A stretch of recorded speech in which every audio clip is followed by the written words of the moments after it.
Hello friends, welcome back. இன்றைக்கி வீடியோவில் golden face pack powder எப்படி செய்கிறதுன்னு பார்க்கலாம். இந்த பவுடரை நீங்கள் ரெகுலராக யூஸ் பண்ணும்போது ஸ்கின் உங்களுக்கு நல்ல க்ளோ ஆகும். ஃபேஸில் உள்ள ஏக்னே, டார்க் ஸ்பாட்டு, பிக்மெண்டேஷனு, இந்த ஸ்காரு அந்த மாதிரி இருந்ததுன்னா உங்களுக்கு ஆட்டோமேட்டிக்காக அது ரிமூவ் ஆகும். ஃபேஷியல் ஹேரும் உங்களுக்கு ரிமூவ் ஆகும். ஹோம்மேடாக ஃப்ரெஷ்ஷாக ரெடி பண்ணி தரேன். இந்த பவுடர் வேணுன்றவங்க ஸ்க்ரீனில் தெரிகிற நம்பருக்கு வாட்ஸ்அப் பண்ணுங்கள். இதை வாங்க எப்படி செய்கிறதுன்னு பார்க்கலாம்.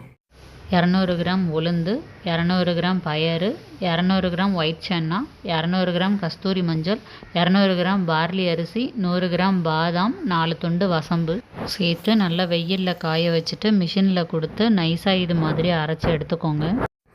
இப்போ இதுலேருந்து 2 ஸ்பூன் எடுத்து அது கூட பச்சை பால் கலந்து நல்லா மிக்ஸ் பண்ணி ஃபேஸில் போட்டுட்டு ஒரு 20 மினிட்ஸ் கழித்து வாஷ் பண்ணிடுங்க. உங்களுக்கு இன்ஸ்டன்ட் க்ளோ கிடைக்கும். இது வேணுன்றவங்க ஸ்க்ரீனில் தெரிகிற நம்பருக்கு வாட்ஸ்அப்